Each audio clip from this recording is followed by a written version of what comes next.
Please welcome our mentor for tonight, Pradeep. I'll just bring him onto the stage. But he is currently the co-founder of Obvious, started his journey in the Web3 space very recently, and personally very excited for that.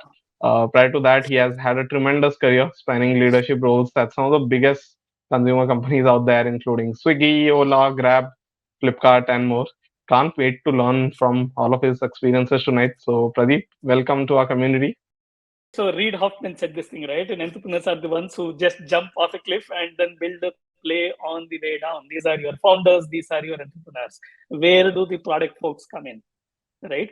So once the plane is assembled, right, the entrepreneur, the daredevil, takes the jump and she essentially builds a plane. And she then, what does she do? Once the plane is ready, she hires you, the product folks, to do three things. Saying that, hey, you know what? The plane is assembled. Now I want you to sell seats on this plane.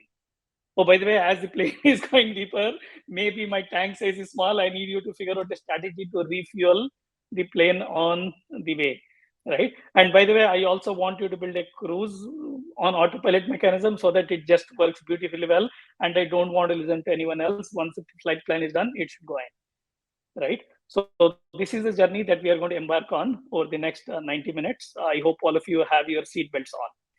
Okay, awesome. Let's get going. So let's talk about the first one, right? Selling seats on the plane, getting customers to pay for your product. That is yet to fly, right? We're looking at early stages. You want to make people pay, but then again, it's yet to fly. So people don't know, they're skeptic. How do you make some of these things happen? I'll just leave it on the screen for a second. So if you're a new product, you're yet to fly, which means not many people know about you, right? What is the default answer? Yep, I'm happy to be your first customer, but I don't think I'm going to pay for it, right? So let us just look at this thing, right? You go to a restaurant, you order some wine thing, and then you get some ABC different wine, right? And one of them costs really a bomb, the other one is slightly smaller, the other one slightly smaller. Most of us will go for the middle one because we don't want to pay the 10,000 rupee for bottle of wine, and we don't want to look cheap buying a 3,000 rupee bottle of thing, and then you go for the 3,000 thing, right? So this is how the pricing essentially we think it works. But in reality, the price sensitivity depends on two critical things, right? If in case it is too cheap, people think that oh, probably low quality hoga bhai, acha nahi hai, so something like that. Or if it is too expensive, then people say, is it really so much valuable that I should pay so much, right? I'll not go deeper into this, but then again, I'll just let this slide out. It is called as the Van Westendorp price sensitivity meter. You can look this up on Wikipedia later. I've also put the link in the slide. You'll get it. So this is all the GAN, but let's go to some fun things, right? So selling seats on the plane. I'm bringing two things and then one exercise for you. We'll learn how did Jio do it. We'll do an exercise on delivery fee, and then I will ask you to do some exercise on taxes, right? Okay, so on to the Jio example, right? In March 2016, Mr. Nambani makes a splash saying that, hey, you know what? We have spent 1.5 trillion rupees on building the Jio network, and it is going to go live. Everybody get ready, right? India is waiting bated breath, right? You are a product folks. You have built the product. You have put in so much effort of time, money, effort, everything, and then everybody is waiting bated breath, right? And what do they start with? They say, okay, fine, it's a free welcome offer, unlimited data, voice, video, Wi-Fi, Geo apps, and all of that stuff, right? Okay, too good to be true, right? And say, hey, no more voice call, no more charges, no more charges, no more, no more, no more, all of these kinds of things. Basically, it's a all-out attack on the market, saying that, hey, I'm fully there, kind of stuff. And then after a while, they say, hey, you know what? I'm going to extend this, right? So it was initially for some days, they wanted to amass some 300 million users, and then they wanted to charge, but they found out it taking some more time. So they said, fine, we'll just extend it and then get all of these things. And then slowly what happens, right? They say, okay, March 31st, 2017 is nearby, but you know what? You get all the things that you got on Jio for free over the last year for the next year just at 99 rupees, right? Just 99 rupees. It was zero. Now we're getting it just 99 rupees. And announce it saying that, hey, you know what? You are getting 10,000 rupee worth of stuff just for 99 rupees, right? And then they get started.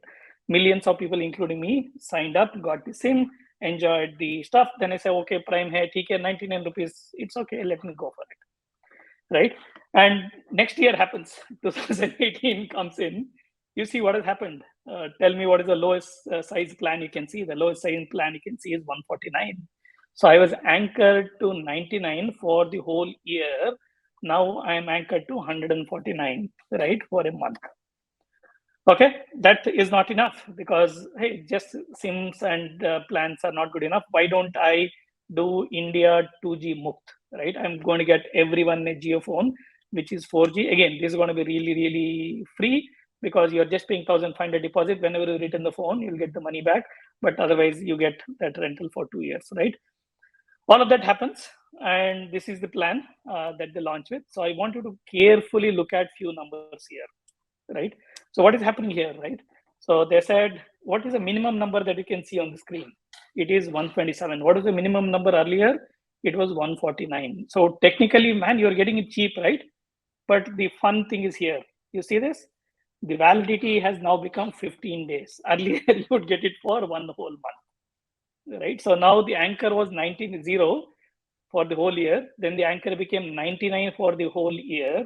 Then the anchor became 149 per month. Now the anchor becomes 127 for 15 days. Right? There's more beauty here. Right?